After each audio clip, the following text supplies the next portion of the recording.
lot to talk about this week in politics, from the Supreme Court to the southern border. So joining us to discuss it all, Paul Lisink, host of the WGN TV Political Report. Let's start off with what Shannon was talking about. And a busy Friday, even today, right? Yeah, all sorts of stuff happening. Yeah. What's the deal with Colorado? So now the Supreme Court will hear the eligibility. They come out at the end of the day today and Uh-huh. said, yes, they will take that case. It's no surprise. They pretty much have to because, of course, now Illinois is in the fray, Yes. right? So you have about 13 or more states who are saying Trump shouldn't appear on the ballot. You can't have different states doing different things. So the Supreme Court has to come in and do something. Why not? A lot of people, federal government leaves it to the states most of the time, don't That's they? the way it's supposed to work. Right. And there is an argument. And that's exactly what the Colorado lawyers were saying. Yeah. We need to follow our law. Okay. But here's what I think is going to happen. I don't think that the Supreme Court, they don't want to get into a big hullabaloo over this, so they're not going to really step in and start to decide whether or not there was an insurrection and all of that. They're going to find a way out of this procedurally. One of the things I think they're going to do is to say this whole Fourth Amendment Section 3 is not self-executing. What does that mean?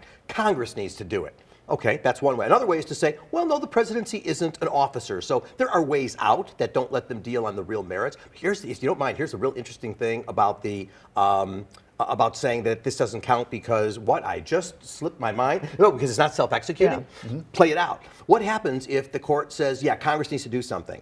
And then, well, let's wait to see if Trump wins. But what about the time frame here? Well, that's what I was going to say. Yeah. So if Trump wins, the new Congress takes over on January 3rd. Mm-hmm. January 6th, of course, is when they count the ballots. If the Democrats take the House, they would then take the legislation and pass necessary to keep him from it. It would be a total mess. They're not going to let that happen. Meantime, the court on Tuesday, I think, is going to have to decide that question aside, the immunity question. Is the president immune from these prosecutions? So that's going to the D.C. Court of Appeals, a level below. Right. Yes, they're going to hear that next week. I imagine they will rule fairly quickly. I mean, I think that one's pretty clear. Most lawyers and analysts will tell you Trump can't win that one. He's probably going to win the ballot question, by the way. I think his name stays on the ballot for a host of reasons. But with regard to immunity, there's no way the court is going to rule that a president is immune from anything that he or she is doing in office. Because, by the way, if they rule that way, well, then Biden can do whatever he wants right now. It's just not the way they're going to go. But then the Supreme Court will have to decide if they take that case, they could deny cert to it, or they could add it on real quickly to what they're hearing at the end of February. He's going to show up. He's going to be there showing that he's fighting these prosecutions and hope for a delay. Yeah, it's really strange that he is showing up next week, and it's right before the Iowa caucus, so I don't quite get what his strategy is, but he obviously wants to send a message that this is election interference, the Biden administration, as though he needs to be there. The truth is the lawyers can handle it without him, but he'll be there. Let's talk about President Biden's speech today. Talked a lot about Trump throughout the whole thing. And he never says his name, Mike. I know, and But he kept did saying tonight. it. He went on and on and on and talked about it, and it was a big deal. This is the third anniversary of January 6th. He went on and said that democracy, freedom is on the ballot and things like that. How much of an impact did this have? So who was listening? First of all, it was a Friday afternoon speech. Haven't seen numbers yet, but the bottom line is... Right, what, 3 o'clock this afternoon? Yeah, exactly. So the bottom line is, for people who, support Trump, whatever, they don't care what Biden said today. The real question is, you have a lot of people who are Biden supporters who are not excited about this guy. I think this was one of the best speeches Biden has given.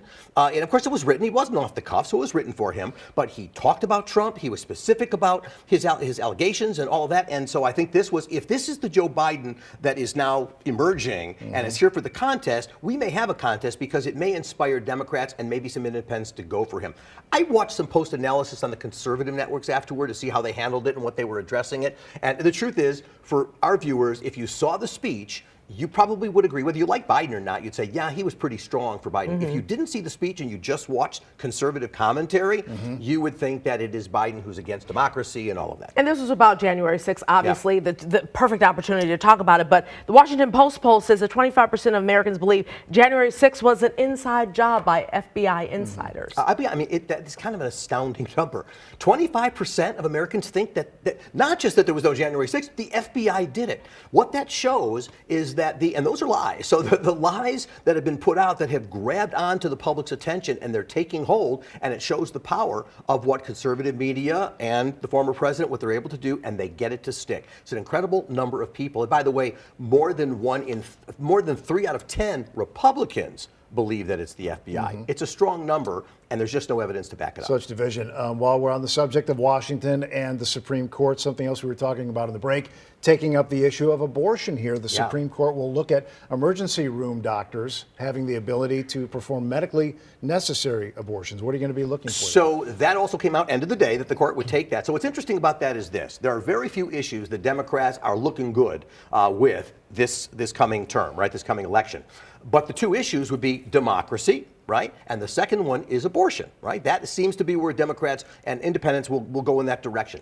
Well, what's interesting at this point is with that case going up, if the Supreme Court should decide no, where a state bans abortions, doctors may not perform these procedures, look for greater backlash, I think, from people against that kind of rule. If they say no, no, no, we have to trust doctors, let doctors do what they need to do, that may ease the tension a little bit. But once again, a decision that will probably come down in June, just a few months while people are making up their minds for a general election. And migrant crisis, on and on. That's all we're talking about every 5 minutes. Speaker Johnson heading to the border this week. Yeah, and he came back and he did some interviews, and one of his points was to say, look, we're, the money, because he was asked, look, Biden wants to give the money to the border. The answer is, well, he wants that money to go towards getting people in quicker. And the answer is, well, no, that's part of it, but a lot of it is, to control these things. There was one Texas congressman named Niels who basically said, I wouldn't vote for anything at this point that will help Biden and help the Democrats. So unfortunately, we've probably come to the point where even a plan that Republicans will find acceptable won't pass because we're too into election season now. Yeah. They don't want to do anything that will take him But that far. that very funding is what's supposed to help the Chicago migrant crisis, is why the mayor met with our congressional delegation. Yeah, exactly right.